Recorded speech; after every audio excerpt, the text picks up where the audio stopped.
amigos, saliendo al verde césped del Estadio de la Cartuja. Hoy se va de estreno con gradas nuevas y con este tapiz espectacular que luce a la perfección para poder entrar por esa parte izquierda. El Barça sigue decantando el balón hacia el costado de Lamine Yamal, que puede disparar, lo hace directamente fuera, pero es increíble cómo él lo chuta, él da pases. La asistencia, así es, Rafinha para Koundé, Courtois envía córner, pero ya tenemos la primera clara. Está de la defensa, pase largo de Pedri, qué buena la asistencia para Lamine Yamal, que tiene tiempo de pensar, y eso es película de terror para el Madrid. Lamine Yamal dentro del área con Asensio, continúa Lamine, deja para Pedri, el disparo de Pedri, ¡golazo! ¡Gol de Pedri Potter! Le han dejado un balón, nadie a su alrededor, y Pedri ha dicho, tierra a la vista, el gol directo a la escuadra. Antoni Pinilla, minuto 28 del partido, Barça 1, gol de Pedri Potter, el mago, Real Madrid 0. Un golazo con muchísimas lecturas, se viene de esa recuperación del pase en profundidad de Bellingham, recupera el Barça, qué bien. Marca jugada con el brazo izquierdo, levanta el brazo, y ahí va, directo al primer gol. A punto, al tiro que ha tocado el palo. Ahí va Rafinha, ¿qué ha pasado ahí? Lo veremos repetido, pero parecía prácticamente gol olímpico, eso entraba dentro, ¿eh? Sí, no lo ha tocado nadie.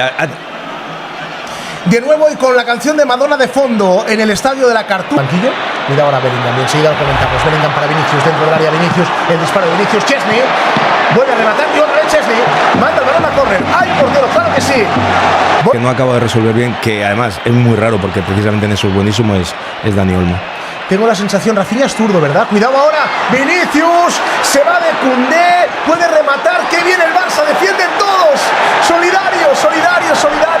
El partido... La distancia perfecta para que coja velocidad, Mbappé y el gol, lo decíamos. Lo habíamos dicho, era una falta muy peligrosa.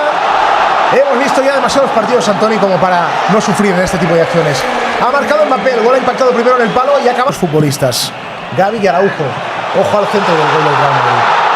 Acaba de marcar Tchouaméni en ese centro de Arda Güler por la izquierda.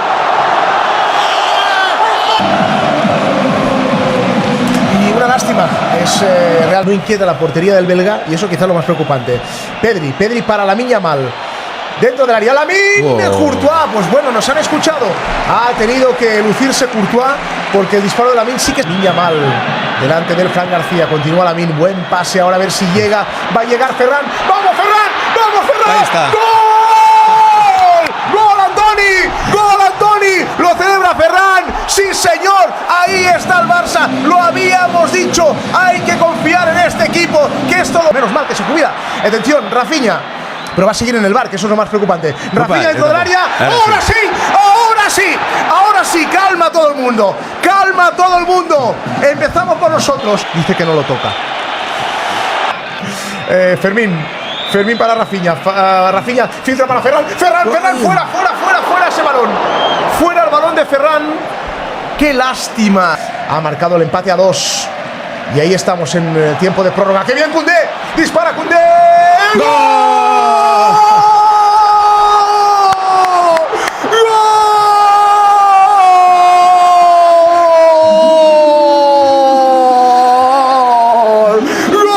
Ya no cuento con el Real Madrid. Final del partido. Antoni Pinilla se ha impuesto el fútbol en la Cartuja.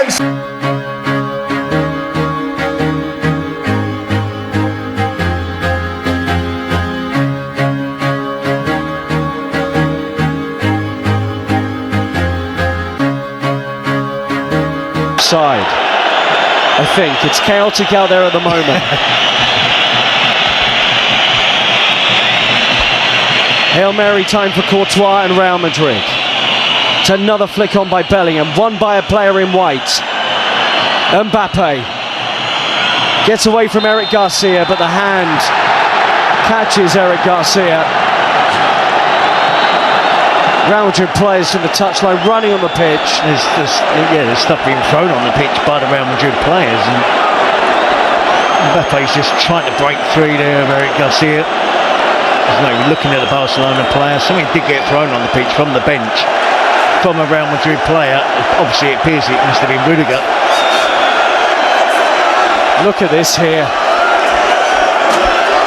Rudiger furious with the referee. They're having to hold him back.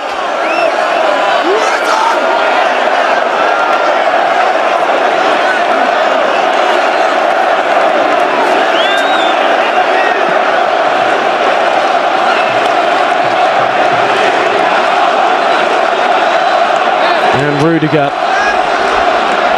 screaming at the referee, already so in the spotlight prior to this final. But they've lost it down on the touchline here, Real Madrid. You can see something that's thrown. I mean, he's in big trouble. It doesn't miss the referee by a million miles, does it? It's at the referee, wherever it is.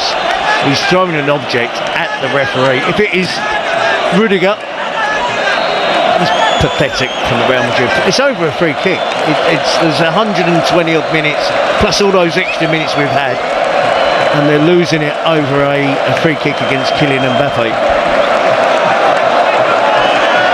And I've just given them credit about the way they perform. They've got players that are missing through injury, important players missing through injury, players playing in different positions throughout the game. They came back to lead when I thought it was against them. I didn't see them winning this game when they were outplayed in the first half. But then they go and spoil it by these antics with what's gone on during the week as well, regarding the referee, and they get beaten this. Barcelona will lift the Copa del Rey for a record 32nd time. The most dramatic of finals, befitting of a Clásico, decided right at the end of extra time. Jules Koundé there, taking in the adulation of 26,000 Barca fans. At one point Real Madrid did lead, but Barca got them level before 90 were played. And in extra time, it is the Blaugrana Terry Gibson that celebrate. Yeah, I'm glad it didn't go to penalties. I wanted the winner in the natural state of play, and I had no idea who that winning team was going to be. First half, I thought Barcelona dominated. We probably all looked at it and thought they probably should be more than one goal ahead. And you knew with just that one goal lead, that one goal advantage, that Real Madrid would come out fighting and be better in the second half. And they were. And Mbappe makes all the difference. It's dramatic, always dramatic. The scoring of this match was dramatic. It ends in dramatic fashion. It doesn't end great for Real Madrid in terms of the players' behaviour. Antonio Rudiger, I've never seen someone throw something at a missile at a referee from the bench. He's going to be punished accordingly. We won't be seeing him again for Real Madrid this season. Barcelona, the treble is on, an unlikely hero in Jules Koundé. There can be no criticism of the performance of Real Madrid in terms of spirit and attitude and fight, pride in wearing the shirt, but it's Barcelona who just literally nick it at the death. We wondered if extra time was labouring towards an inevitable penalty shootout. Madrid still furious at the full-time whistle, but they are beaten tonight. Stay with us on Premier Sports. We'll be back shortly for the trophy presentation as Barcelona win the Copa del Rey.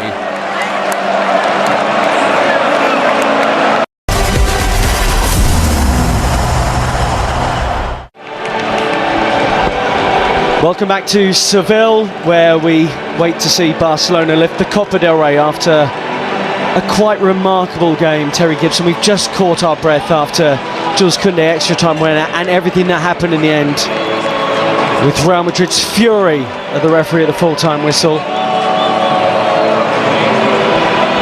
And now we wait for the trophy lift and medals. And the disappointment for Real Madrid in their season. You wonder the longer ramifications as well of this. Look at Lamine Yamal here. Sunglasses, blonde hair, 17, not a care in the world. Yeah, I think he had two sets of sunglasses, not just that. One's not good enough when you're as good as Lamine Yamal. And it's 10 to 1 in the morning in Sevilla.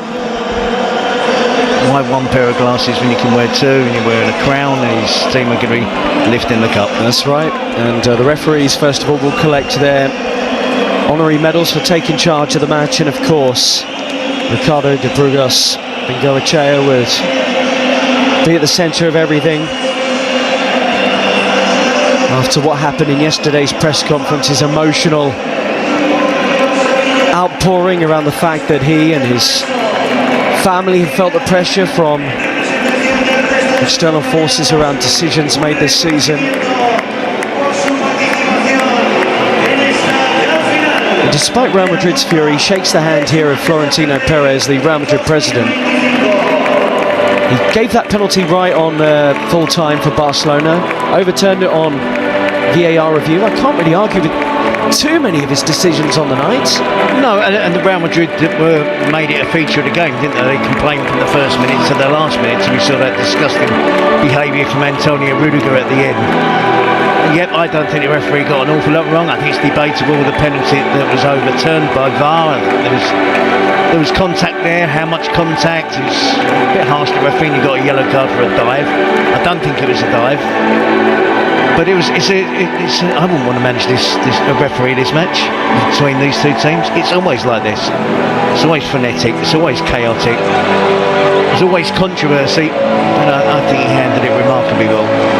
There's talk that some players, other players might have been shown a red card on full time, but we haven't had any confirmation of that. It did get remarkably tense and fraught and angry on the touchline. There's the video assistant as well, Pablo González Fuertes, who was speaking at the press conference yesterday as Vinicius Jr. congratulates those of Barcelona.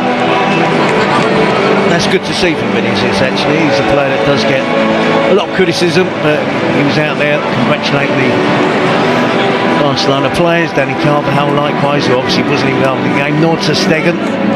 Rudiger is still on the scene, which I'm surprised at, if it was him that was showing the red card. As usual, one end of the stadium has been vacated, the other end, the winning team was, supporters are going to witness them lifting the cup. And now perhaps intentionally honourable but slightly awkward guard of honour for the Real Madrid players here through the Barcelona group.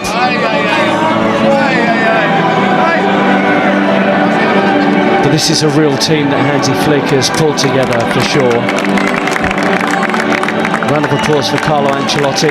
Might be his final cup manager as well. Final as Real Madrid manager. Going to be a tough few weeks. They're going to recover. Another El Clasico in a couple of weeks' time to decide the league title. It's the only thing left now for Real Madrid. It's been a tough month or so. Yeah, we have that fourth Clasico of the season, the final one of the La Liga season, in just about 15 days time, nearly 14 days time for UK viewers as we come up to midnight in the UK, 5-1 in the morning in Seville, and that will be on Premier Sports 1 from Barcelona, of course, as they won 4-0 at the Bernabeu earlier on in the campaign. Despite defeat tonight, and they still have La Liga in their sights, Real Madrid. Carlo Ancelotti, the manager with more titles than any other in Madrid history. Yeah, 4 points the deficit at the moment, so important that they win their next game, which is at home to Celta Vigo. They've got recovery in time for that one, and then hope it's a maximum 4 points. Can't be any more when they play Barcelona. If they can win that, then they're back in it.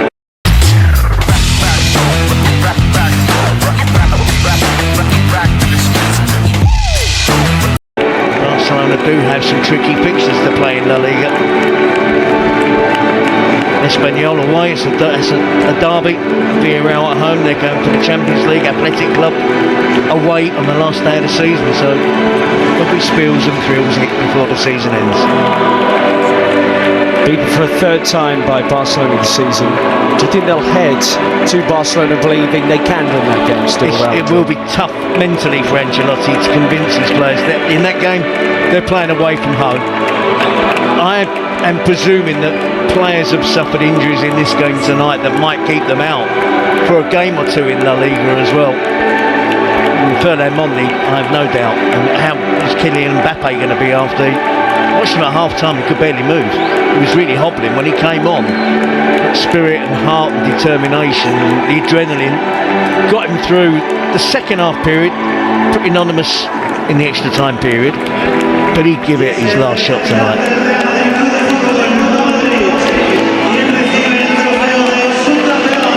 Luka Modric takes his medal, of course. His one-year deal coming to an end, the one that he received after Champions League glory last summer. Plenty of questions around this Real Madrid group. Will Xabi Alonso be the manager next season? Many of us wonder. But back to the here and now. And it is Barcelona's night. And they were in the first half, as they took the lead through Pedri's goal, the better team for that first 45 minutes. Yes, they were, and the game was transformed at half-time. The arrival of Kylian Mbappe, I thought it was going to take Real Madrid away from Barcelona, but again, like Real Madrid, plenty of heart, plenty of desire. They have tremendous belief because they're on a fantastic run of results in all competitions, and they have players with moments of magic. Pedri's goal was exceptional. Ferran Torres would have finished that one, and then an unlikely winner, goal scorer from Jules Koundé. Hansi Flick, just the second Barcelona coach in history to win his first 3 Clásicos. Joan Laporta's appointment more than vindicated. Only Pep Guardiola had done it before. A man who's won a treble with Bayern Munich, and right now harbours the same ambition in the city of Barcelona. Wojciech Szczesny with his saves in the second half. Ferran Torres, the top scorer in the Copa del Rey. But he needed to dig into that bench, and they've done it tonight as well without Robert Lewandowski. Yep, and we've seen him, he's going to be appearing soon. They'll be hoping he's fit for the return Clásico in a couple of weeks' time, but what a fine job Ferran Torres has done tonight and this season in general. He brings something different to Barcelona when it's Ferran Torres and it's not Lewandowski. Hansi Flick will be desperate to get the Polish superstar back fully fit again, hopefully within a couple of weeks from his point of view. Balde, will he be fit again this season? He was a miss tonight. And it is a young group. This is something that Hansi Flick spoke about beforehand. We have a really young team, and this is a great experience for them, and finals are different. Kept saying his players had to enjoy it, and Lamine Yamal's enjoying it, isn't he? You need sunglasses in Sevilla about 12 hours ago, but not this time night, and certainly not 2 pairs, but he's having fun. The treble is on. Is this part 1 of that potential success? La Liga and the Champions League still in Barcelona's sights. But for now, it is this glory, this success. For the 32nd time, Barcelona are Copa del Rey winners. Ter Stegen and Araujo, the captain and vice-captain, have the huge trophy in their hands and will lift it aloft. Barcelona have won it. An extraordinary final in Seville. Terry Gibson, that lived up to it, didn't it? That Clásico Cup final. Do you know what? I always expect so much, and it never fails. There is always, even if it's a 0-0 draw, something crazy will happen. You have some of the best players in the world playing in these two teams, and when they come together, such is that rivalry, it never disappoints. And it didn't tonight. 3-2, extra time, thought we're heading to penalties, but Barcelona won it at the death, and it's been a fantastic spectacle and everything I expected and more. Recently returning captain Marc-Andre Ter Stegen, Ronald Araujo, the vice, skipping down the steps together to celebrate with their teammates. But they'll have to focus because the Champions League's on the horizon next. Inter Milan away. For now, they can enjoy this in Seville. Thank you so much for your company on Premier Sports this evening. It lived up to the hype and more. The leaders with their teammates. Glory for Barcelona once again in the Copa del Rey. Thank you so much for joining us, and we'll see you in a couple of weeks for the next Clásico in La Liga on Premier Sports.